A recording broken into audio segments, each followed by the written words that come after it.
Alright guys, I know a lot of you have been waiting for this video on all the endgame legendary weapons and outfits, so today we're going to take a look at all of them, and I'll show you my personal endgame build as well as some variations on it. Now I do just want to say up front that of course there's no single perfect endgame loadout. The legendary items you choose to use really depend on your personal playstyle and the specific situation you're in. For example, you'll probably want to change your loadout a bit based on whether you're fighting rebels or hunting machines. But also, the legendaries aren't necessarily always the best weapons in every situation. There's actually some purple weapons that offer ammo types that none of the legendaries do, and you'll likely want to use some of those for certain situations, so we'll discuss some endgame purple weapons too. As you can imagine, we've got a lot of gear to cover, so let's get started. Let's start with your outfit. We have 6 legendary outfits to choose from, and the biggest differences between them are the skill perks and special modification weaves they give you. The melee and impact resistance is mostly the same across all outfits, so you don't need to worry about that too much. The outfits do vary in their elemental resistances, which are worth paying a little more attention to, but I wouldn't worry about those too much either. Again, the most important differences are the skill perks, and by the way, if you don't like how a particular outfit looks, remember you can dye it and also toggle on and off the headpiece with the show headpiece setting to customize the look a little bit. Now if you guys have seen my mid and late game gear videos, then you can probably guess my top legendary outfit choice is the Nora Thunder Warrior, which you can purchase at the arena for 54 medals. My philosophy with my loadout is to choose an outfit and weapons that are as versatile as possible so I can be ready for any situation. I feel the Nora Thunder helps me do that because it boosts skills and mechanics that I think most players use basically all the time. In particular, the perks for concentration and stamina are helpful in pretty much every fight, but I also like having the Stealth Range Plus perk to boost my opening shots, and Heavy Weapon Plus gives us a little bit better mobility when using a Bolt Blaster or machine weapons. The unlockable weaves on this outfit are also really nice, +2 for both the Weapon Stamina Plus and Valor Surge Master skills, which means you'll have more stamina and can generate Valor more quickly. It's also pretty nice that this outfit has the best impact resistance to help protect you from ranged attacks. The only downside to the Nora Thunder is that it's weak to Frost and Plasma, which can be problematic with machines like Frost Claws and Slaughter Spines, but you can always clear an elemental status effect by simply drinking a cleansing potion. Now my runner-up outfit is the Tenakth Vanquisher, also available at the arena for 54 medals. This one requires a very specific playstyle, but it can be really powerful if you play it right. The idea is to leverage the Vanquisher's low health, ranged, and defense perks to boost Aloy's damage output significantly. With the outfit fully upgraded, the low health ranged perk will be boosted by +2, which will give you an 80% damage multiplier on ranged attacks when you're below 50% health. Now intentionally staying below 50% health sounds pretty scary, but we're actually safer than you think because the low health defense perk will reduce damage taken by 70% when we drop below 25% health. With Aloy's max HP of 700, that means low health range will work below 350 hit points and low health defense will kick in at 175. I know that's a lot of numbers to keep track of, but the point is that this outfit makes Aloy really strong when she's weak and makes it very difficult for machines to kill her. The only exceptions are fire and plasma attacks, which the outfit is weak to, so you have to be careful of those. To balance the outfit, I recommend swapping the default weaves with the Weapon Stamina Plus weave from the Nora Thunder Warrior and the Stamina Regen weave from the Utaru Gravesinger, which you can buy in Legacy's Landfall. Shout out to JG6 over on Discord for figuring out a lot of the details for this build.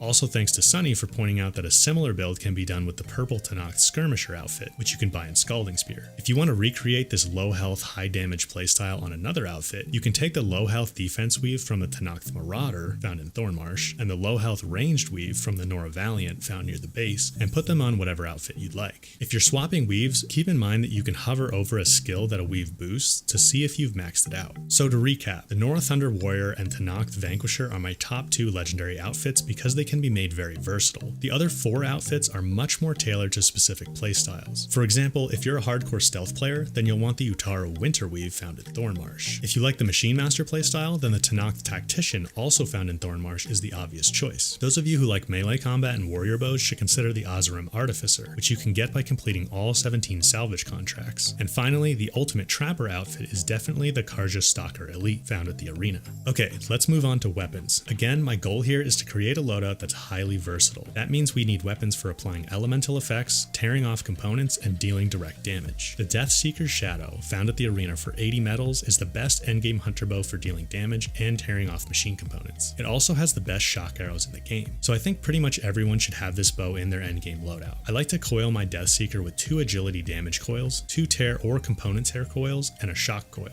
The agility coils can be purchased at the bulwark, and boost both damage and tear when jumping or sliding. I really like these because they aren't situational like long range or high ground damage coils. I can give myself a damage and tear boost at any time by simply jumping or sliding. I like component tear coils because they're 25% instead of the normal tear coils 12%. To me, that's particularly useful because I often use advanced hunter arrows to remove components. Unfortunately, you can't buy the purple version of these anywhere. You have to loot them from machine kills, but you can buy a blue 15% version in Hidden Ember. The regular tear coils can be purchased in Arrowhand, and the shock coil is in Legacy's Landfall. Up next, we have another easy to recommend legendary, the Sun Scourge. This is a purely elemental hunter bow with frost, acid, and fire arrows. To get the Sun Scourge, you need to clear all 5 normal rebel camps and then speak with Aaron to reveal the 6th. Once you've done all 6, you'll be able to loot the Sun Scourge from the camp leader's body. The Sun Scourge is hands down the best frost, acid, and fire bow in the game, with frost being particularly useful. I like to mod mine with 3 15% frost and 2 instant brittle chance coils, 1 legendary 3% and a purple 2%. Combined with the bow's 4% instant brittle perk, these bring the total chance for an instant up to 9%. I feel this is the best balance between always having a reliable amount of frost buildup and having a good chance of getting that satisfying instant freeze. The regular 15% frost coils are sold in Scalding Spear and Hidden Ember. The legendary instant is sold at the arena for 16 medals, and the purple instants are sold in Thornmarsh. So of course, we need a sharpshot bow, but the choice here is less clear. I would argue the legendary Forgefall, sold for 80 medals at the arena, isn't necessarily the best one all the time. I have 3 sharpshot bows to recommend for you guys depending on the situation. The Forgefall is probably the best overall because it has 5 coil modification slots and perks as opposed to 3 on purple bows. However, its advanced precision arrows actually aren't the strongest ones in the game, which we'll talk about in a second. Of course, with 5 mod slots on the Forgefall, you can compensate for this fairly easily, but it also for some reason has both regular and advanced plasma arrows taking up 2 of its ammo slots. Personally, playing on very hard, I don't find plasma very useful. It can be handy for downing flying machines, but other than that, I pretty much never use it. Even if you do like plasma though, I see no reason why the Forgefall needs both regular and advanced. It would have been really cool to have Tear Blast or Strike Through precision arrows on there instead. Speaking of Strike Through arrows, another endgame sharpshot bow to consider is Regala's Wrath, which you can only get by choosing a certain flashpoint option during one of the final main quests. Without revealing too much, you basically need to pick the harsher option when you deal with Regala. If you pick the nicer option, you'll get her armor instead, which isn't nearly as useful. Regala's Wrath actually has the highest base damage of any sharpshot bow, even more than the Forgefall at 251. But more importantly, it's the best bow for strike-through precision arrows. These arrows can pierce armor and helmets to deal damage to the target underneath, which is extremely useful for dealing with rebels and other human enemies. I think the Forgefall is ultimately more powerful because you can put 5 coils on it, but I always keep Regala's Wrath in my inventory to use for specific situations like dealing with rebels. The last endgame sharpshot bow I'd recommend is the Glow Blast, which you can purchase in Thornmarsh. This was my top pick for a sharpshot bow in my late game gear video, but it's still really useful for certain endgame situations because it's the best bow for tear precision arrows. Now most of the time I use the Deathseeker's advanced hunter arrows to tear off machine components since they're cheaper and still highly effective, but there are a few machines that I bring out the Glow Blast to hunt. I find it particularly useful for harvesting Dreadwing Metal Fangs and Scorcher scanning ears because they're so small and hard to hit. I also use it for Stormbird storm cannons. So overall, I use the Forgefall most of the time and then switch it out for either Regala's Wrath or the Glow Blast in specific situations. As for coiling a sharpshot bow, I think most people want to maximize damage, and the best way I've found to do this is to use 3 15% critical hit chance coils, bringing the critical hit chance total to 45%. Then, if you activate the critical boost Valor Surge, you'll add another 55% critical hit chance, giving you a 100% total for a guaranteed critical hit every time. The 15% critical hit chance coils can be found in Arrowhand. On the Forgefall, you'll still have another 2 slots available, and I'd recommend loading these with coils to boost damage further, like 25% long range or high ground damage coils from Thornmarsh. Alternatively, you could just add more crit chance coils if you don't want to use the critical boost Valor Surge. If you like ripping off components with precision arrows, then you should definitely consider a couple 100% sharp shot tear damage coils found in Scalding Spear for some truly insane tear damage. Okay, so I think the next type of weapon everyone should have in their loadout is a Bolt Blaster. The Blast Forge, which you can pick up at the arena for 80 medals, is the clear choice here. Now, if you haven't considered using a Bolt Blaster, I'd highly recommend you check them out. With machines being more challenging than in Zero Dawn, especially on higher difficulty levels, it's really helpful to have a weapon with fast damage output to knock down a machine's health quickly. And that's exactly what Bolt Blasters specialize in. You can use a Bolt Blaster normally by shooting short bursts, but the most effective way to use them is with the Sustained Burst weapon technique, which uses stamina to let you unload your entire clip in one continuous shot. Combine this technique with first freezing a machine, and you'll be dealing some devastating damage. The Blast Forge has some really nice perks too, with a whopping 65% draw speed boost and 25% reload speed boost, as well as 15% boost for critical hit chance and overdraw damage, and a 4% instant shock chance at level 5. I like to put at least one 25% draw speed coil and a 25% reload speed coil on my Blast Forge to make it even faster to draw and reload mid-fight. I also like to load it up with 3 impact damage coils to maximize its damage output. Another weapon I think a lot of players overlook are Shredder Gauntlets, and this is totally understandable. Shredders work very differently from any other weapon, and they're a bit tricky to get the hang of, but like Bolt Blasters, you really don't want to sleep on Shredder Gauntlets. They're really nice for the endgame because their ammo is so resource efficient. If you can get the hang of catching them, the Shredders can be thrown 3 times to deal damage or build up an elemental effect without ever using them up. On the 4th throw, they'll explode dealing extra damage, but if you want to be super resource efficient, then you can switch weapons or ammo types after the 3rd throw and start the cycle over again and never use up the Shredder. The legendary Shredder Gauntlet is the Ancestor's Return, which you can get by completing all the Relic Ruins. The Ancestor's Return has Acid, Shock, and Tear Shredders. These are great for building up the corroding or shock states or tearing off components, all while using very minimal resources. However, you do of course already have Shock Arrows on the Death Seeker and Acid Arrows on the Sun Scourge, so the Ancestor Return's a little bit redundant for elemental ammo. Now don't get me wrong, I really do like the Ancestor's Return and I use it a lot, but the Tear Shredders aren't great for dealing damage, which is something I look for in a Shredder Gauntlet. That's why I still find myself pulling out my favorite purple Shredder a lot in the endgame, the Thunderbolt Shredder Gauntlet. I like the Thunderbolt because it has piercing shredders, which can deal damage to a machine through its armor, similar to the strike-through arrows we discussed earlier. I find this helps knock down machines, especially Slitherfangs. I also like that the Thunderbolt has shock shredders like the Ancestor's Return, and some good advanced shredders as well. I like to coil my Shredder Gauntlets with a couple of knockdown power coils sold in Thornmarsh, to increase the likelihood that they cause a knockdown. I also like to add knockdown damage coils to boost the damage once I cause the knockdown, which are sold at the Arena, damage over time coils, which are sold in Arrowhand, and shock coils sold in Legacy's Landfall. Okay, I know a lot of you guys like spike throwers, so the legendary for you is going to be the Sky Killer, which you can get by completing the Way Home side quest in Legacy's Landfall. Now, like the Forgefall Sharpshot Bow, this is another one that's a little bit odd because it actually doesn't have the highest base damage stats. The Vindicator, a purple spike thrower, actually has higher base damage on its advanced explosive spikes. Of course, the Sky Killer can be stronger overall because it has 5 perks and coil slots as opposed to the Vindicator's 3. But I think it's worth realizing that you're going to have to upgrade the Sky Killer pretty much all the way before it can outclass the Vindicator. And personally, I actually still prefer the Vindicator most of the time because I like using drill spikes, which aren't available on the Sky Killer. That being said, if you're looking for damage output from a spike thrower, then you can't beat a fully maxed out Sky Killer combined with the splitting spike weapon technique. But if you're interested in the Vindicator, you can get it by completing the Rain Trace salvage contracts. For coiling a spike thrower, I think most people will want to load it up with explosive damage coils, the purple versions of which can be bought from the regular Hunter Merchant at the Arena. There's also blue versions available in Thornmarsh. But if you're like me and you like drill spikes, then you'll want to consider the damage over time and tear damage coils sold in Arrowhand. Component tear coils can be great for drill spikes too, but remember the purple versions only come from hunting machines. You can buy blue ones in Hidden Ember. Now let's talk about blast slings. The Wings of the Ten, which you can get by trading in all 12 black boxes, is clearly the best sling for dealing damage with its super powerful explosive bombs and excellent set of perks for boosting damage. It also has adhesive bombs if you like using adhesive, but personally I really only find it mildly useful for slowing down fast machines like Stalkers and Ravengers. Your main use for the Wings of the Ten is definitely dealing damage with advanced explosive bombs. However, I do have another blast sling I want to recommend, the Corrosive Blast Sling. This is an elemental blast sling that's great for building up the corroding and drench states with acid and purge water bombs. Keep in mind that none of the legendary weapons have purge water ammo. Honestly, you'll rarely need purge water with maxed out legendaries like the Sun Scourge, but it can still be useful at times. In those cases, the Corrosive Blast Sling can come in handy. As for acid, you certainly have that covered with the Sun Scourge, but those advanced arrows can burn through your volatile sludge pretty quickly, so the cheaper to craft acid bombs are nice as well. Coiling the Wings of the Ten should complement its high damage stats and perks. Explosive damage coils from the Arena and Thornmarsh make a lot of sense. I also think knockdown power and knockdown damage coils found in Thornmarsh and the Arena are smart choices. The legendary Warrior Bow is the Karja's Bane, which you're rewarded with for completing all the Gauntlet races. Interestingly though, the base impact damage on its light arrows isn't as high as the Death Rattle, but it can of course be made stronger with its 5 coil slots as opposed to the Death Rattle's 3. The Karja's Bane also has some really nice perks like 25% boost for agility damage, knockdown power, and corroding enemy damage. The 40% melee follow-up perk is also great if you like the melee playstyle. I would boost that stat further by equipping melee follow-up coils available in Scalding Spear and Hidden Ember. Knockdown power and damage coils can also be useful on warrior bows along with simple impact damage coils. So the final legendary weapon is the Tinker's Pride Tripcaster, obtained by getting full stripes at all 12 hunting ground trials. Now to be honest with you guys, I personally don't use a Tripcaster with my playstyle. The Tinker's Pride is interesting though, in that its perks are mainly geared towards supporting the use of stagger beams. Stagger beams trip up a machine and deal damage over time, so if you want to use the Tinker's Pride, loading it up with damage over time coils found in Arrowhand can make the stagger beams much stronger. If you're interested in using the advanced explosive wires, then explosive damage coils from the arena would be best. Now the final weapon category, Ropecasters, doesn't actually have a legendary, but it's worth discussing quickly since a Ropecaster can certainly be helpful in the endgame. The Elite Ropecaster, for sale in Thornmarsh, is clearly the best for tying down machines. Coiling it with draw and reload speed coils is smart so you can tie down a machine more quickly. It's also pretty fun to play with the Elite Canister Ropecaster, which can be used to help build up elemental effects quickly. You can attach canisters to machines directly, but I find it's actually easier to set them up like traps on the ground to be triggered with a corresponding elemental arrow. Of course, you'd want to coil this one with elemental damage boosting coils. So overall, my typical endgame loadout looks like this. I pretty much always have the Deathseeker, Sunscourge, Forgefall, and Blastforge on my weapon wheel. The last two slots are usually occupied by the Ancestor's Return and Elite Ropecaster, but I'll swap in weapons from my inventory like Regala's Wrath, the Glowblast Sharpshot Bow, or a Thunderbolt Shredder Gauntlet if I want to use them for a specific situation. I keep the remaining legendaries in my inventory in case I want to pull them out for something fun, but they mostly just sit there looking nice and golden. Normally I have the Nora Thunder Warrior outfit equipped, but I've been playing with the Tanakh Vanquisher more lately just to change things up. Alright guys, that was my comprehensive guide for all the legendary and endgame gear. Like I mentioned at the start, the legendaries you choose to use really depend on your playstyle, but I hope this video helped you figure out which ones you're most interested in, or maybe want to go back and try out some more. I'll be doing more focused videos where we use some of the legendaries to put together ultimate builds for different playstyles like Stealth, Melee, and Machine Master, so keep an eye out for those to give you some more ideas. If you enjoyed this video or learned something new, leaving a like really does help small channels like mine out. Thank you for watching, and I'll see you in the next one.